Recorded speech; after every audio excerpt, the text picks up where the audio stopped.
All right, Ben Ellingworth, man, thank you so much for taking some time today to chat with me. You're doing one of the coolest gigs, I think, out there in Australia at the moment. And so I'm so grateful for you to take this time to share like some of your like real world experience touring, playing, recording. You've got so much to share with the up and coming generation of drummers and like professional drummers that are curious about what you're doing. So I really appreciate it. No, I appreciate it, man. Thank you. No, I'm stoked to be here. Oh, cool. Awesome.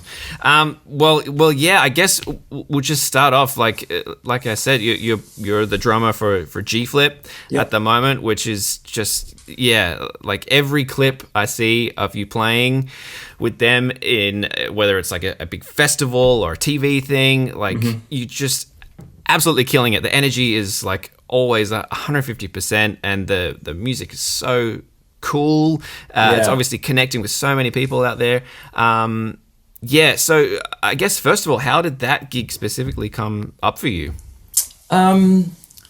Like most gigs for most people these days, especially, it was a lot of being at the same festivals. Obviously, before G, I spent nearly 10 years with an artist called Illy. And just because of the nature of the kind of festivals we're on, we're always kind of on the same festivals a lot of the time. Of course, I was very much aware of G, big fan of, I'm a huge admirer of people that can sing and play drums. I think that's just a next level independent technique that always blows me away with someone who can do it as competently as G can and really lock it in, So I was very much aware of G, and like I said, we were always on the same festivals. And then we were doing a Splendor in the Grass together, but we both got asked to be guest performers for an electronic duo called Karmada, and they were given like a 2-hour slot, this really rare 2-hour slot in the tent at Splendor one year, and they did this big all-star sort of like cameo appearance of different artists coming up. And I got asked to be the drummer for that section of the show, and so I'm setting up my drums, and Drew from Karmada comes over, and there's G, and he kind of actually introduced us. So that's kind of how that happened, and didn't really hear much. And then one day I just got a call out of the blue, and G was like, "Hey, do you want to come down and come down to a rehearsal?" And it was actually during COVID, and we were doing this thing called Red Bull Motel, which was at the Forum, and that was the first show I did with G. It was one of those live streaming kind of things. Yeah, right. Those horrible things that we all had to do during that time. And that was the first show with G, and then it just kind of wow. COVID kind of slowly unraveled itself, and gigs got back to normal again. And for a long time, I was actually juggling the Illy and the G Flip thing together, which was quite difficult because obviously they were quite busy at the same time. So that's how that kind of came about. It's very much networking, very much just kind of knowing someone who knows someone, and since then G sort of said, I always used to kind of pop up and watch you do the Illy set, and was always like, I really like your energy. So, it was kind of, just festivals and shows and knowing people, So, sure. Gosh, yeah. I mean, that's such a common story. It's just like the networking thing and connecting with people, and like, you mentioned that G would watch you play. Maybe you weren't even like aware of that at the time. Wasn't. They were like scoping you out a little. Like, absolutely. That's so great. Totally. So that first set that you played together, you were just playing drums for that? I was at that point. There was no guitar, no bass, no acoustic guitar, none of that yet, because it was just it was so new, and it was actually quite quickly put together. So just drums for that point. And I think for that set specifically, G chose to... I think when G was on the kit, I was just kind of like crouched down behind, maybe at that point. So sure. As you may have seen now, it's kind of imperative for everyone in the band to be able to kind of like switch roles, which is really great. And it's funny actually. We make a joke that it's a prerequisite to be in G Flip that drums has to be your first instrument, because absolutely everyone in the band plays drums, including us and engineer Tom Moore, who used to play for Amy Shark. He's a great drummer, and monitor guy knows drums really well, and obviously our tech Perry is an incredible drummer. So it's a lot of heat, There's a lot of drumming heat to kind of, our guitarist Ferntree was actually G's drummer before me. So right. It's quite a busy drum band, which is kind of how G likes it. So.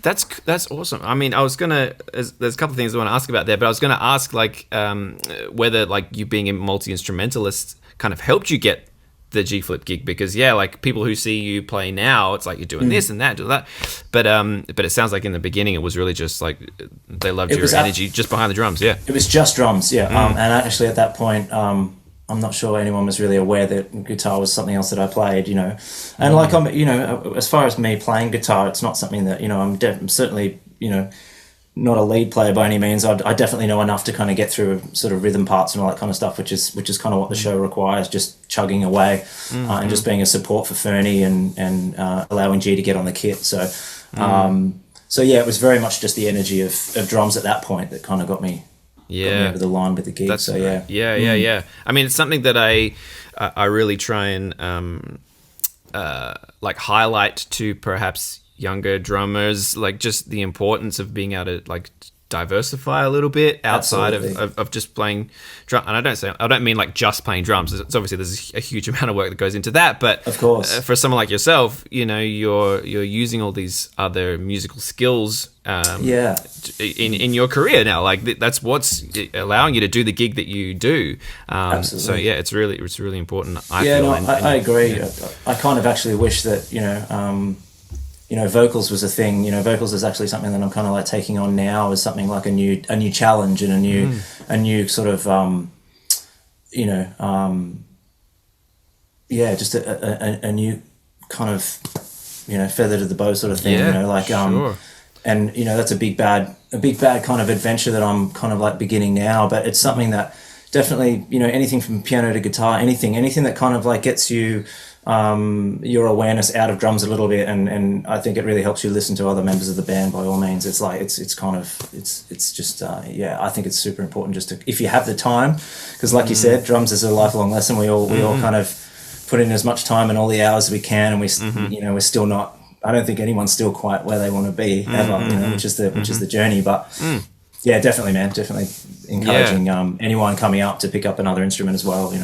Yeah. So how did that work for you? Like, did you start on drums and then absolutely guitar? Definitely. And then I mean, guitar was something that was always in the house growing up. My brother was a guitar player, and I think I originally sort of picked up the guitar first, but drums was the instant gratification. You know what I mean? As a young kid, getting up and just hearing immediate noise, and guitar seemed really finicky and annoying to me. So I kind of put that aside. It seemed like it. Yeah, drums was just immediately fun. So so I definitely kept on with that. But yeah, guitar's always been something that I love picking up. I've got guitars, lying around the house that I'll always kind of walk around and just pick up and play. And bass is actually something that I really love the most. Like that's almost my favorite part of the set is when I get to get on bass and play. I don't know. There's just locking in with G is really, really fun for that. So yeah. Yeah, great. That's so cool. So you mentioned before about a lot of drummers being in the band already, and a lot of those kind of perhaps like the energy that brings to this kind of gig. And I think that's what's so interesting about this particular gig that you're doing, is that it is so drums are in the spotlight, which is awesome. It's so great. But I'm curious for you, do you approach have you changed your playing in any way to complement the fact that the front person for the band is a drummer, and people who think of G Flip being an incredible drummer, but you are the actual drummer in the band, Right. I mean, obviously the Illy gig and G Flip are quite different, but I'm just wondering, is there anything that you do to complement their playing, and vice versa? Well, I mean, I think that the main thing is that, like I said before, part of the reason why G got me into this was because of the energy. So as far as the energy goes, I think if anything, it's that's the one thing that G was kind of wanting to, bring to the forefront, is just having, whether it be drums or guitar or anything, just lots of energy on stage. As far as as far as techniques go, I am aware that sonically, just because of the way we're all made up, it's like you and I could sit down in the kit and play the same groove, and it's not going to sound exactly the same, just because of the mechanic. The arms are longer, legs are shorter, sticks are different. Just technique and holding the sticks differently. So I am aware to kind of dynamically kind of suit. I know I already have G's sound in my mind, and I already kind of am aware of how they play, how heavy their right foot is. Believe it or not, G has a heavier right foot than I do. Yeah. Not that should be a surprise, but it's something that our sound engineer notices. Like every time G gets on the kit, that right foot is like concrete. So there are little dynamic things, little shifts. The main thing was adjusting our setups to meet in the middle, so to compromise a little bit. That was something that we spent a little bit of time, or quite a lot of time, just kind of going, okay, cool, I'm happy to... We both sit really high, for example. We both have our toms really low, so that was already something that we didn't have to compromise too much. The main thing was the snare tilt. That was the main challenge. And at first, what we were kind of doing was G would start the show, and just as I get up, I would just make sure that I know exactly where that's the adjustment wing nut is, and I would just go dunk and tip it, because I like my snare tipped away, like actually quite at a severe angle at first. And then when we swap, I always know there's a little step of take my sticks off in the bag, pull G sticks out on the snare, swing the mic stand over, and the last thing I do is, as I'm getting up, I use the snare to kind of like balance myself, and I tip it as I'm getting off the kit. And that was like this was this little chain of this little sort of procedure that I had to go through every time I'd get off the kit, and then obviously spend half a song playing kind of G's snare and kind of adjust it as I was going. Now I've slowly kind of brought my snare back a little bit, and we're both in a position where we can kind of play really comfortably on the same setup. But as far as my approach to things, G is very encouraging of, obviously play for the song is the number one thing, but when it's time to flex, you can really flex, you can really give it some. And that's great. A really fun part of having a drummer as a boss, you know what I mean? Yeah. Like it's really, really fun. And sure. G loves to kind of encourage, there'll be particular shows that get sillier than some others, where we're in the mood to really go ham with it. Yeah. And same with our setups too. The setup is on the last tour, obviously, because the album was called Drummer. G was like, let's get a big drum kit, 2 bass drums, let's get some piccolo toms up here and all this kind of stuff. And it's so fun. Like I'm like most of us, I'm a real gear junkie. I love gear. I love equipment. I don't necessarily have it all, it's not like more is more, but, ever since I was a kid, I was the kid turning through kind of catalogs of drums and like wanting cool splashes and chinas and stacks and all that kind of stuff. So it's really fun to work with someone who encourages like, let's have 3 splashes on the kit tonight just because, It's real fun. Yeah. Oh, great. Wow. There's a few things I want to pull apart from there, but the setup thing, I was really curious about that actually, because the last little clip I saw of you playing was the New Year's Eve thing, the ABC thing, and I was just like, it was so like impressive how seamless everything was, like the transitions between like you two getting on and off the kit but like you said, it's like sonically it wasn't like there was a huge shift in dynamic like intensity or like sound quality or anything like that. You're very like complimentary. It's quite I think one of the main things too when things like, especially when you're watching TV broadcasts and things are quite squashed and quite compressed, so you notice things like whether someone is a middle of the snare player or whether someone's a rim shot player, and that would be I think a main difference if G was really tip of the stick in the center of the snare kind of vibe, but G's rim shots all the way, and I'm very much a rim shot player as well, just because it's the nature of the music. G wants big rock drums, So that really helps, the fact that we do actually enjoy and play drums the same way as far as really making drums, crack and giving it some. So, that's a lucky thing, because that would be different. I think that would be quite difficult. Yeah, and I guess that's. I mean, they would be able to tell, I assume, from watching you play, before you got in the band, perhaps that it was going to complement. Right. Well, that might have been something too. That might have been something as well. Yeah. Maybe G was like, oh, this is it's going to be something fit. That's similar, might fit. So yeah. And great to hear as well that you do have some musical freedom in the set. Yeah. Like there are moments where you can push things, because absolutely. Pop rock material can be quite set in some ways, as it should be, but if you do have those opportunities to mix it up on a night-to-night basis, that must be really fun as well. Definitely. I think my goal is, and it's something that I've tried to rein in a little bit and try to become a little bit more disciplined for the songs over the years. But I think my background has always been I've always been quite what I call an emotionally reactive player. So I think if you were to watch a show night after night after night, you'd see that a lot of my fills, for example, are quite different from each show. And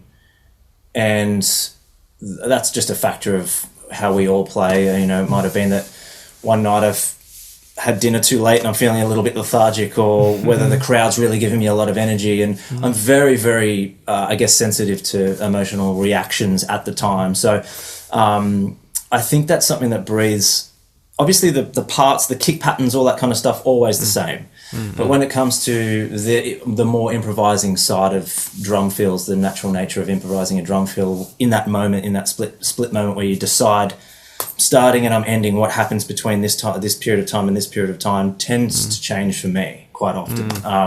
There's certain things that I like to watch back shows quite a lot. I'll try and GoPro as many shows, and especially if we're on a long tour, like one of the American tours was I guess close to 3 months, and I would watch back the majority of the shows or listen back to them in the bus or whatever on the way to the next place. And there's definitely, little notes that I would write and go, oh, that fill really worked, and try and do it.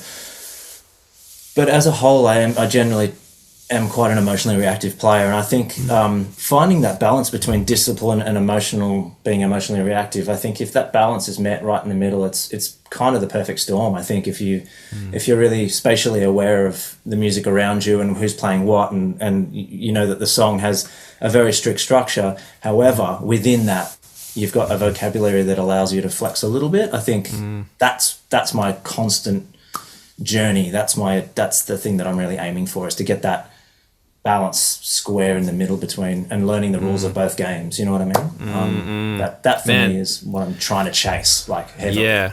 That's huge. That's speaks a lot to your experience, I suppose. Like doing this for so long, is to find that point of balance, because it's something that I think maybe some not just younger drummers, but people who are like maybe just on their first tour or something like that, like they perhaps are going to be kind of overcome with opportunity to flex more than they perhaps should. Absolutely. And maybe it's something that people go through, but to respect the song and the parts and all of that stuff, that's just it's so important. But if you do have opportunity to be creative, you don't want to be so locked into the parts that that your mind can't go to a certain creative place. Absolutely. So, it's I don't know whether you saw it. I'm reading. It's only a really small book. I got that new J.P. Bouvet book on the philosophy and psychology of improvisation,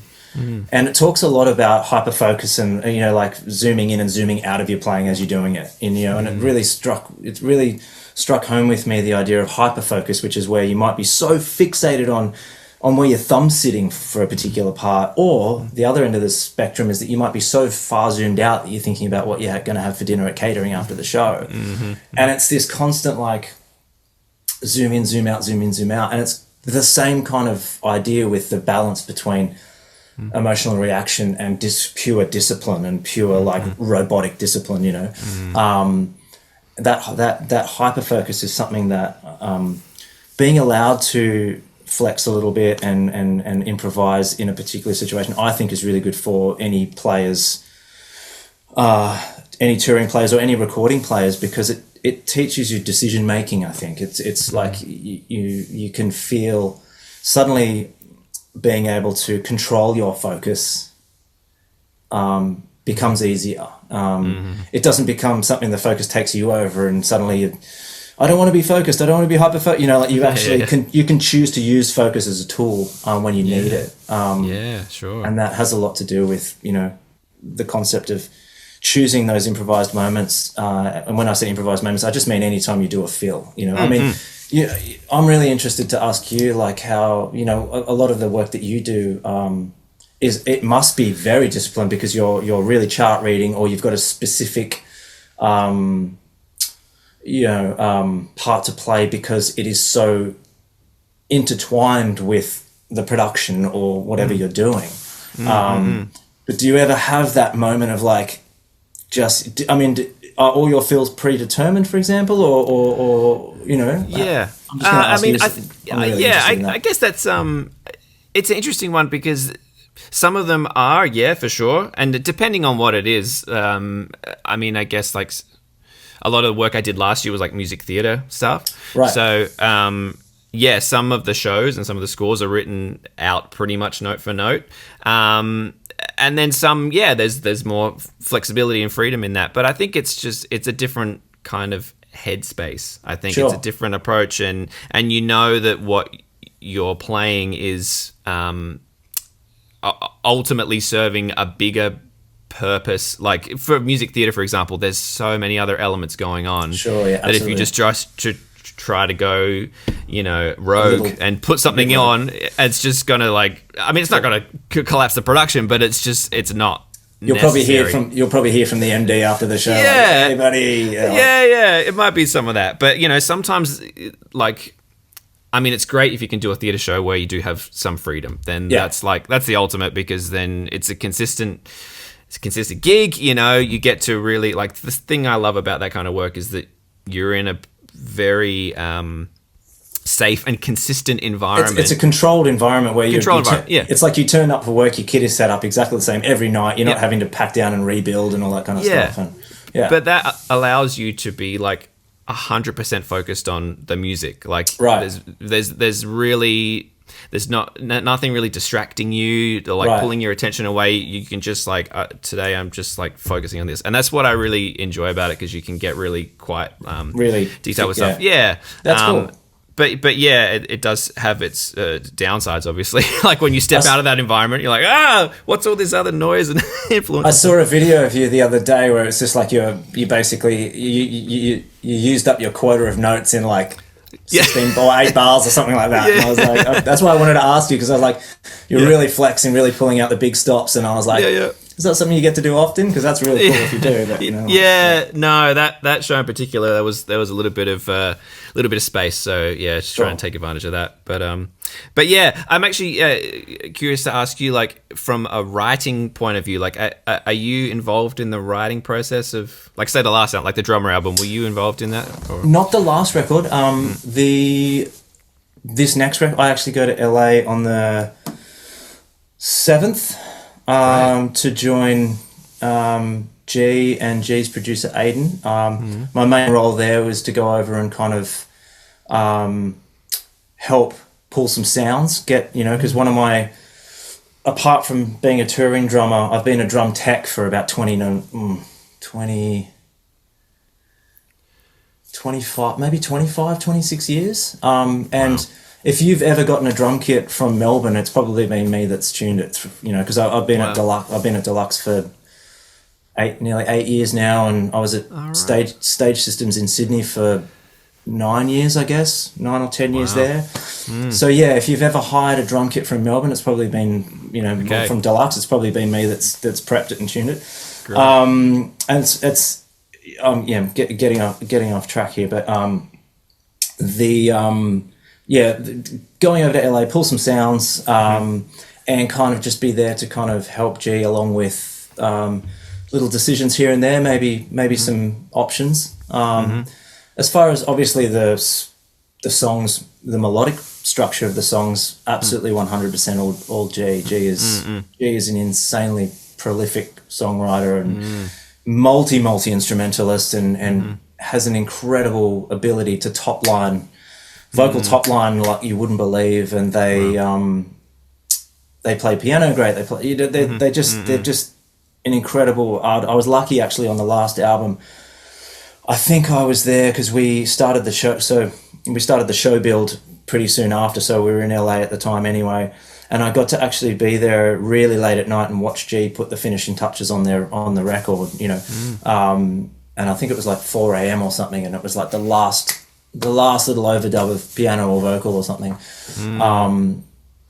And it was just amazing to watch. It was actually amazing to watch that album go from sort of nothing to this juggernaut of a record. So I'm very lucky this time to have a little bit more involvement. When we just did a show in Bali a few weeks back, and G hired a studio, and they were like, "Hey, let's get the band in. Let's get the band in the studio and just do a little session." So we kind of knocked out kind of a bunch of little bits and pieces here and there that they may get used, they may not get used. But our main role, especially Michael and I, Michael Belsar, the bass player, keyboardist, MD, is that the MD role is, I would say Michael is definitely the MD, but as far as the show build, it's very much an all-in thing. Yeah, the aria that we got last year or the year before or whatever it was, that was obviously a real beautiful thing for us because we all had such a big involvement in building that show and creating that show. And so yeah, it'll be the same one again for this next album cycle. So yeah, we're very lucky to be working with G. They're just a really inspiring. Their work ethic is crazy. You know, I know that I could probably pick up the phone and call G at any time of the morning or night, and they're probably at the studio working away. So yeah, very inspiring, very cool. So yeah, wow, that's so great to hear. Because seeing them perform and the energy and kind of connection with the audience, they seem like a very genuine kind of person. So it's great to hear that is true and it carries through. Yeah. They have one of those great abilities to be able to make a big room feel very small. And I've always loved that about artists that can make you feel like it's just you and them, you know. And definitely as we're getting into these bigger rooms, especially in the UK and here at home, you know, when you're doing a forum or a Shepherd's Bush or something like that, and all of a sudden it just literally just feels like it's just you in, you know, back at the Evelyn or, you know, back at a small venue somewhere, you know, that you grew up playing in. It's a beautiful thing, and that's just testament to that the intimacy that G creates just through disarming everyone with either fun banter, you know, just fun, playful banter, or very vulnerable moments. G doesn't mind sharing a vulnerable moment on stage, and I think that's I don't know. I just think that makes for a great performer and an honest performance, you know. So definitely, the connection just increases so much. I'm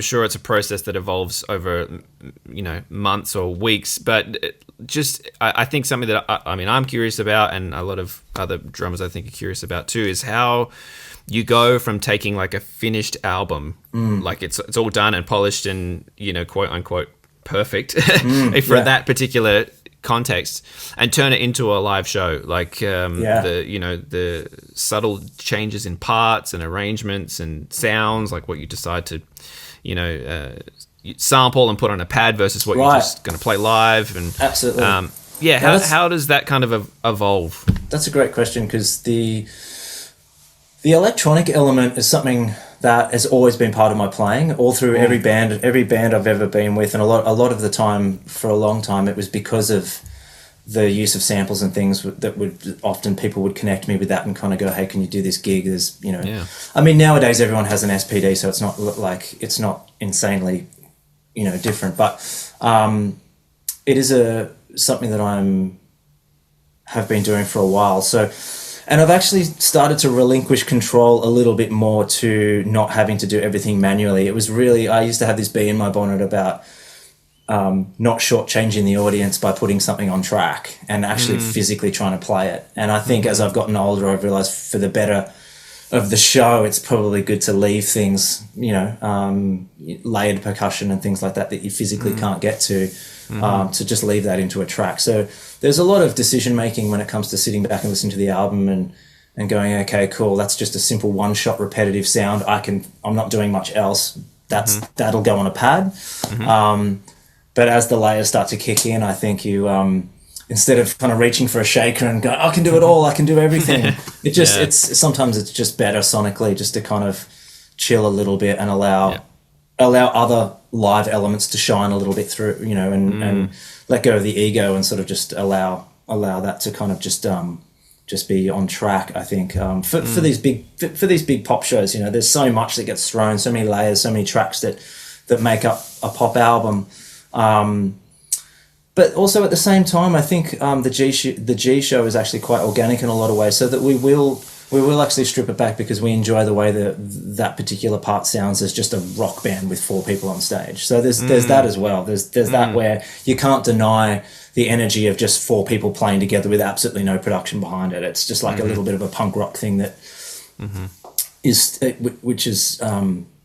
still in the show. But yeah, I think it's just a lot of all of us sitting down, listening to the record and making smart choices on what goes where and who plays what. That's the other thing, G will sit down and go, I actually really, really want to play drums on this, and then it's up to kind of Michael and I to decide, okay, does that mean Michael shifts to piano and I go to bass? Does that mean I pick up an acoustic guitar and layer what Fernie's doing? There's a lot. So it takes a little while.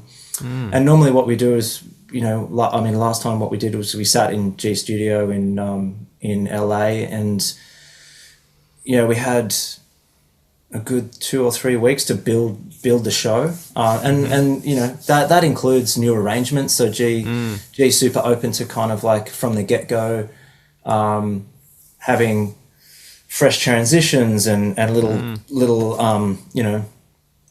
reprising a part or like just little sort of show tricks here and there. We do that pretty much immediately as soon as the album's done. But then again, as you start to tour the show, things creep in. New things creep in, which is super fun when you can tour an album extensively and you've got a big chunk of time, a month or two to really get into the songs, to get into the nuts and bolts of the songs and put stops in and put crowd participation moments in and all that kind of stuff. That stuff I don't think can really, you can kind of preempt those kind of things a little bit and we try to do that, but the show does evolve and grow as the show travels down the road. You know what I mean? Great.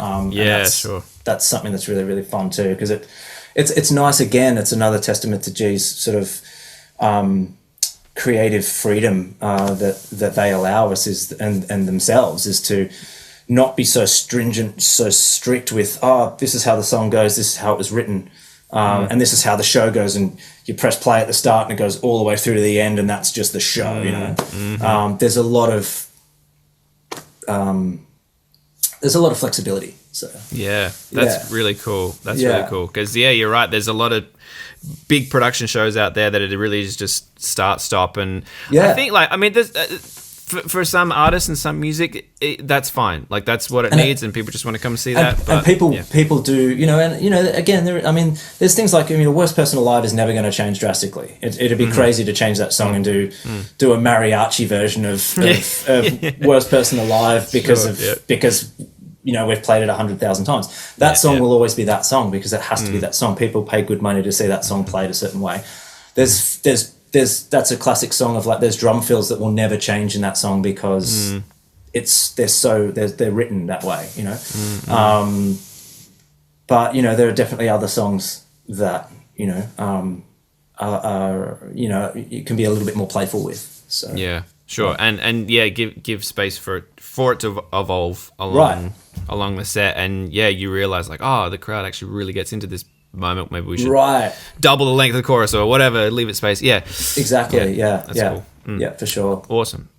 So speaking of that and kind of the length on tour sometimes that you're on, you mentioned you're in the States for 3 months last year. Like that's a huge run. And, you know, I guess like social media maybe sees like the good side of that stuff. You know, you play in these awesome venues and huge crowds and it's fun. But like for you, that, you know, the kind of physical and mental exhaustion of playing night after night sometimes, how everyone's got their own way of dealing with that. But how do you kind of, you know, recover? Are you laying low during the day and just, that's a great question. It's definitely, again, changed as I've gotten older. I don't, I think sleep is key. Sleep is king. You know, it's everything. It's the reset button. You know, diet is so important, and it can be so hard for anyone touring the States because it's you're not ragging too much on American food, but it's really difficult to stay healthy in America without having to spend all your per diems in one meal. You know what I mean? So, you know, whenever there'd be, you'd start to learn little places that you could go that had one particular kind of somewhat healthy thing, you know? Like like everyone would jump out of the bus and, you know, just disperse across the truck stop.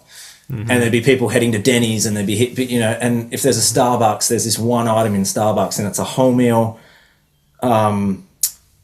egg white, feta spinach wrap, right? Yeah, cool. And they're about $3-4 American dollars, and I'd buy 2 of them. They're only about this big, and that was just enough to get me through, and it was just affordable enough, and it didn't make me feel like rubbish. And I would just eat those. I would just eat those every day. Yeah. Because I learned very quickly that going to Sweet Greens or Whole Foods or any of these kind of whole food places just absolutely crush your money. You'd be paying $20 for more. You'd be paying $30 Australian for a box of salad. You know what I mean? Salad, yeah. So anyway, diet is key. I don't generally drink on show days, for example. And in actual fact, I've kind of very much changed my relationship with alcohol over the last few years. And it has been actually quite a big result of playing with an artist like G, because G is very fit. They take very good care of themselves. They encourage, you know, getting up and doing workouts together, which is a nice little bonding moment as well. You can kind of all get in and kind of like sweat it out together, which is really, really nice. But I think the cool thing is that G really leads by example. And I think as a session player, you have to be aware of that. It's not by any means G saying, hey, this is how I want everyone to operate like me. But if you're clever as a session musician, you'll look for signs of how to be and how to act and how to live your touring life. Because I just think it's, you know, there's just choices that you can make that make being away from home a lot easier. And just being gentle, just being gentle on yourself, not going too hard, you know, and, you know, like, sleep, eating well, trying to get in as much exercise as you can, you know, and keeping those moments where you might want to have a cheeky gin and tonic or whatever, keeping those to probably a minimum, you know, maybe on days off, you know, like whatever. Sure. So those little things. And also I think mentally, you know, my wife and I have been together for a long time, and being away from home mentally can be hard, but it's something that a lot of people don't talk about a lot either, which is how to be in a relationship and have a partner at home and have open lines of communication, but also realizing that just because you're away, if you've got nothing to say, you don't necessarily have to talk every single day, because that can also be quite taxing and actually can make you feel sort of further apart, if you know what I mean, a lot of the time. So it's having that open line of communication with your partner at home and being able to kind of like be there mentally and being present when you know, sometimes it's better to not speak for a couple of days and be present when you speak on the days that you do speak than trying to pick up the phone every day, ritualistically to just go, hey, just checking in, how you doing? Not much to say. And you kind of get this this isn't going very well. You know what I mean? Yeah, like, you know, sure. it gives you the feeling like I should be home because there's a disconnect, even though you're trying to connect. Does that kind of make sense? Yeah. That's so interesting. Yeah. Yeah. I haven't heard that like that take on it before, but it makes a lot of sense for sure. Yeah. It really does. Yeah. I mean, everyone's different. You know, some people Yeah. some people talk all the time, every single day, and it really works for them. For me personally, you know, knowing that it's for me and for my partner, it's better to have things to say. Yeah, 100%. You know what I mean? It just makes you feel a lot closer. You know. So I think there's that, and I guess the other side of it is going back to being aware of your space. Is being aware of the people around you and being able to read the signs of when someone needs a little bit of space and not to you know, just to let them, because you're on a bus, you're basically sleeping right next to someone for long periods of time, and you know, you don't know what that person's going through all the time, all the time, and you shouldn't, you know. And so I think another mental health thing is just allowing space, and also being able to set that boundary and sort of say, hey man, not today, I'm actually feeling kind of delicate today, and being able to have that. So all those things are really important to kind of keep long tours together. You know what I mean? Yeah. It's not all it's not all like being up and vibey and let's do this, let's do that. You know, it's not that's not you know, especially for this project, you know, we're all up and we're all happy, but we're all up and happy because of the other things that I mentioned. Yeah, you know, for sure. That's huge, and that's, I mean, I guess that's why it works. And you know, you guys must feel so fortunate to have found a group of people that, you know, can respect each other's space, you know, in those close quarters and long tours. And because I'm sure you've heard stories and seen it happen where it might work for a one-off gig or, you know, a couple of shows here and there, but you know, put a group of people on a bus for a few months. And, and especially as we're all, you know, we're very lucky because as far as session players go, we couldn't be in more of a band feel. You know what I mean? This does feel like a band, and G has created a family feel of like equal members, and you know, obviously it's the G Flip show, it's their face on the poster, but behind closed doors it's very much a unit, a very, very tight unit. So it's, you know, being like, what I was just about to say was, you know, especially being session players where you haven't grown up together, you didn't go through high school together necessarily, you don't really know each other.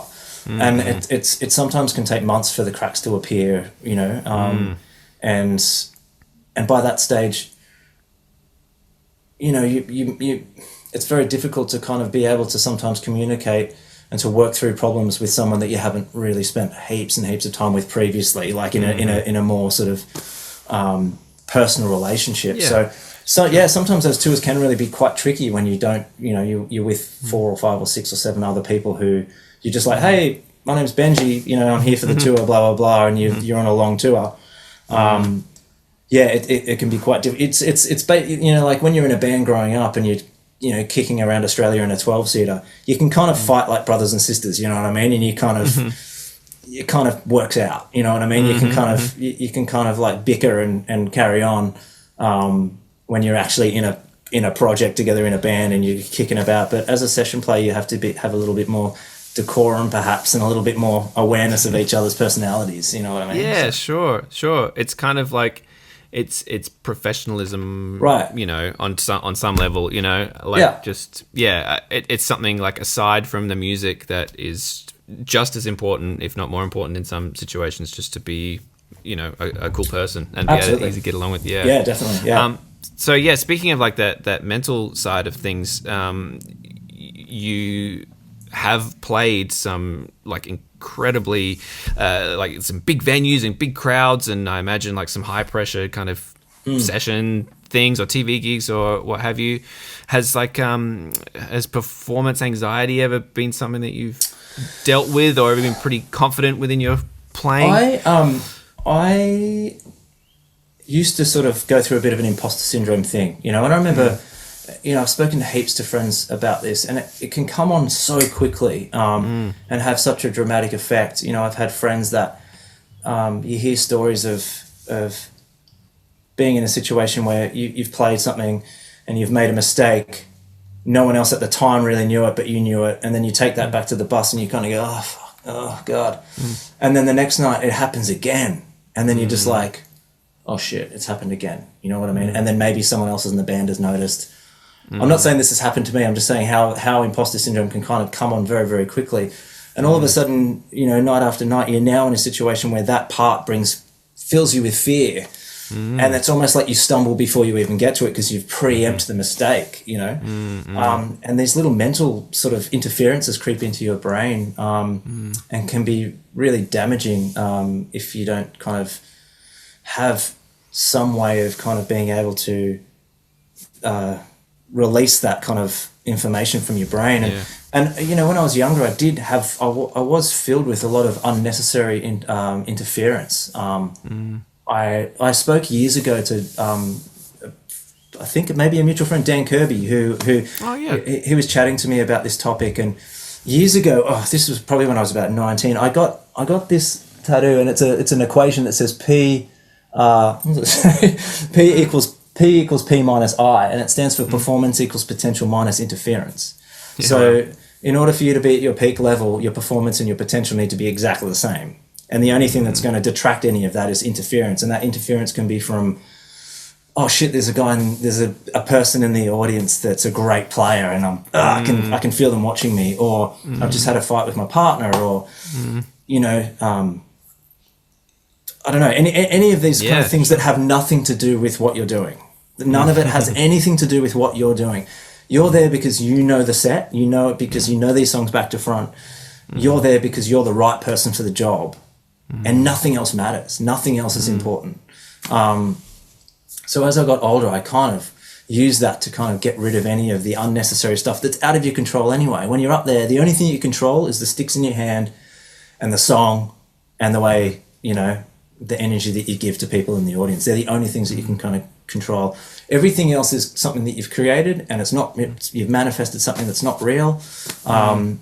You know, and if it is real, it doesn't matter. You can't control it, and you just got to focus and do the best job you possibly can. It's easier said than done, and we all suffer from these little mental gremlins that creep in, depending on different things. But you know, there's definitely been. I always used to have a thing, and I still kind of do that. If I am unaware that something's televised or being broadcast, don't tell me until after the show.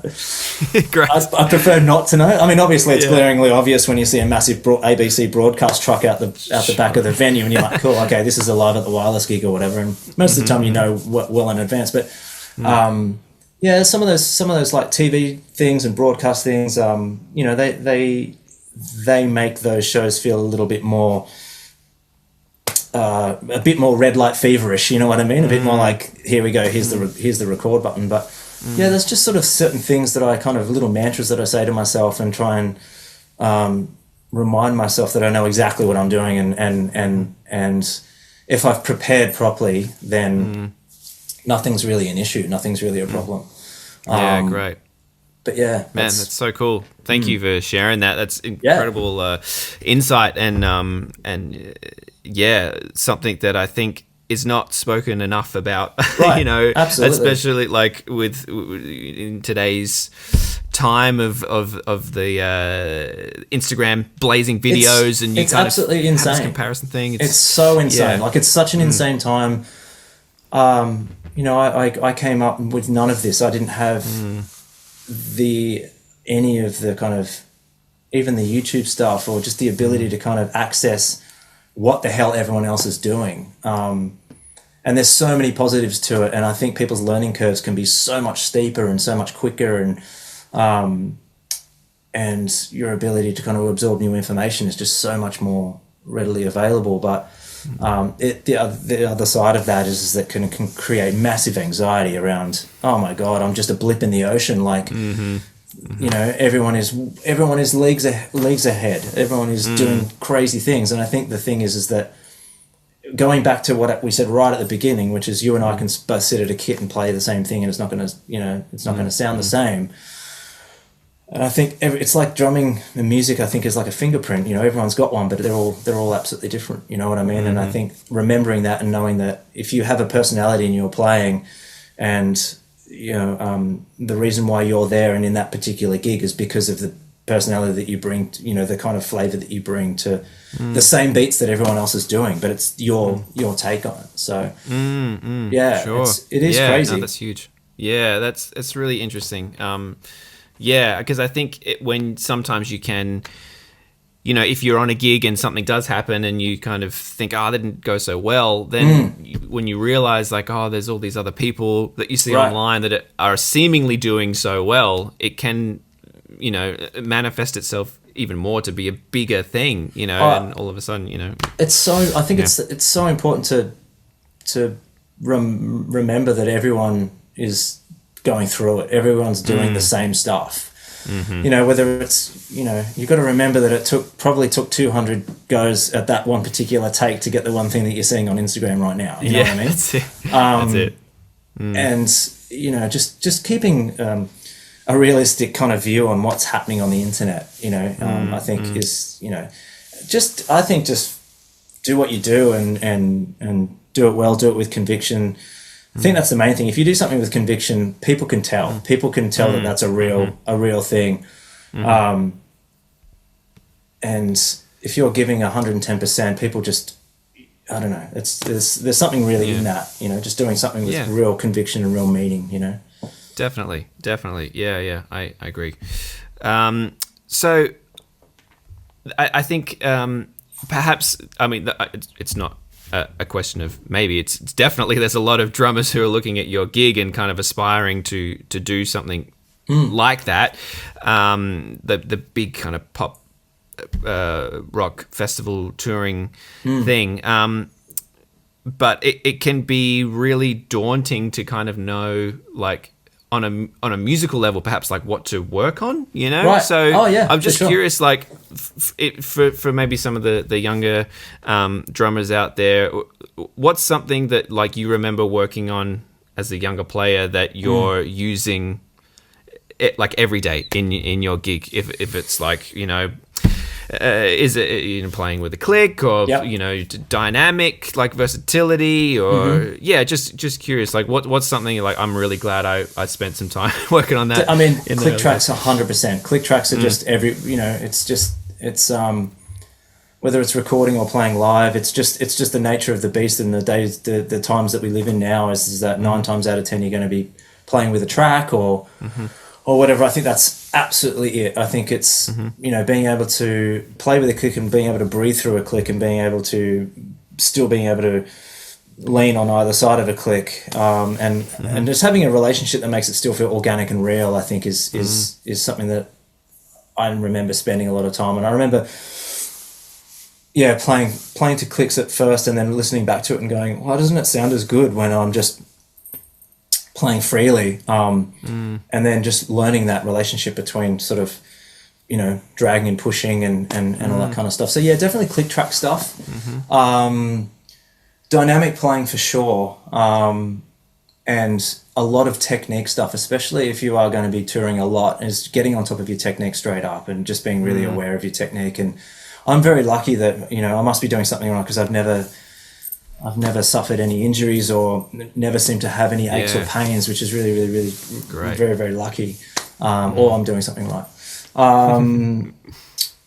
What else? I think I'm going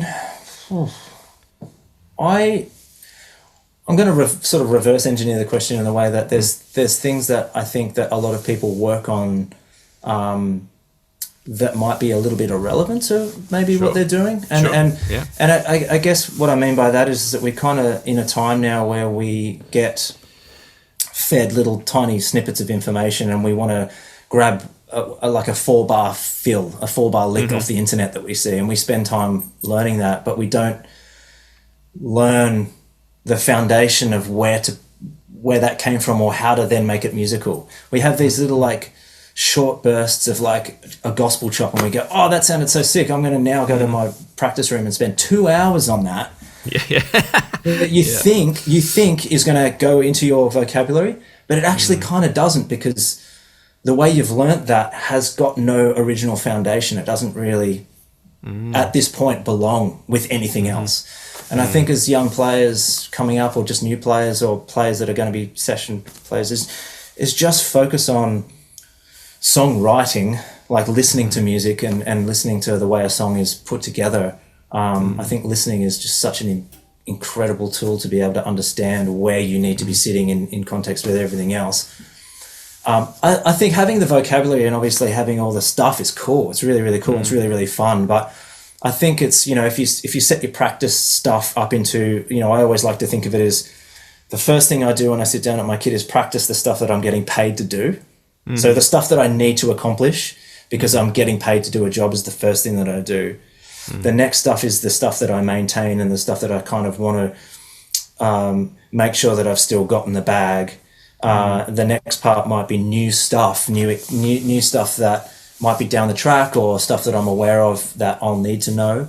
And then the very last part will just be like having your dessert at the end. So you get to have a bit of flex time, a bit of fun, because I think after sitting down at a kit for however long you sit down at a kit and just doing drills and doing that kind of stuff, that as far as the maintenance stuff, like the drill stuff, you need to reward yourself at the end of it, you know what I mean? And maybe that's the time that you kind of just jump on YouTube and rip an Eric Moore lick or something like that, But I think a lot of the time people get it around the wrong way. They go for the stuff that they think is going to inspire them, and it's just stuff. It's not, it doesn't really have an important foundation for getting a gig and keeping a gig.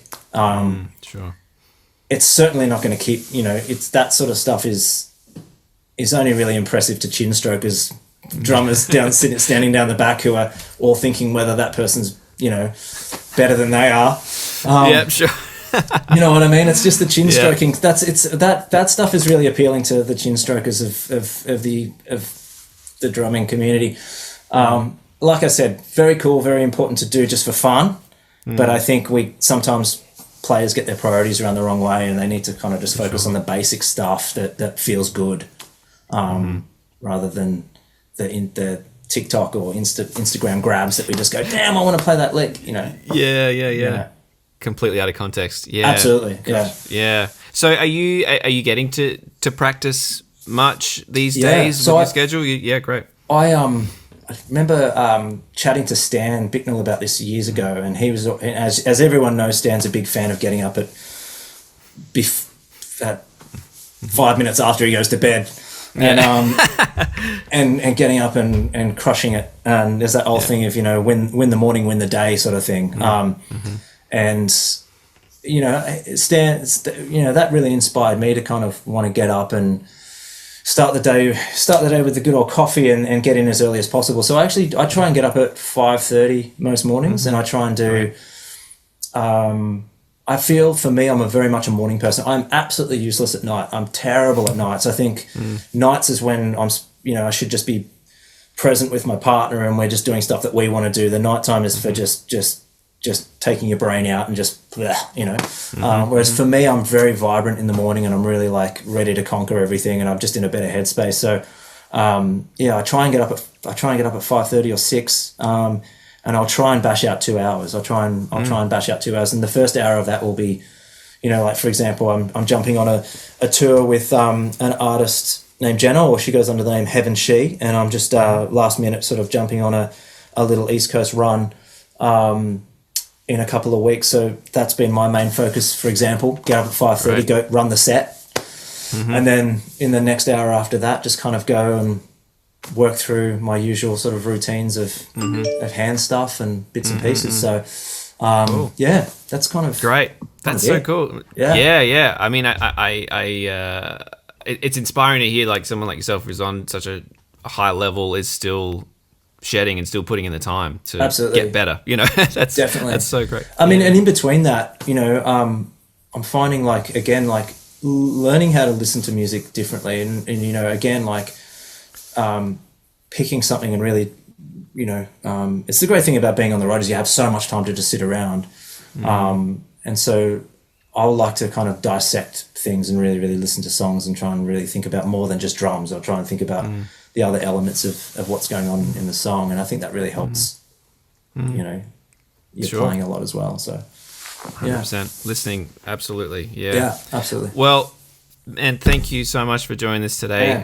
Super fun. Time is, I really, really appreciate it. There's so much great wisdom and Awesome, advice man. and experience coming through. So I just my maybe pleasure. want to wrap up. Like, where can people find you if they want to follow what you're doing? And Yeah, so just on Instagram is Benji_Elling, and then I've also, you can jump on benellingworth.com. Yep. So there's just a website there which I just kind of try and put bits and pieces up and stuff. Yep. And then that's kind of it. I'm kind of Great. pretty low key on everything. I try and keep it a bit real in my mind. But like I said, I'm doing a bunch of dates this month. Doing the Forum, the Tivoli, and the Enmore. And then throughout the year, I'm sure I'll be popping up all over the joint. So awesome. for sure. So great. Well, Hey, thank man. you so much once again, and I hope to meet up in person soon. Man, I'd love that for sure. Definitely, man. Cool. Thanks so much, man. I appreciate it. No worries. Thank you. Nice one, man. Cheers.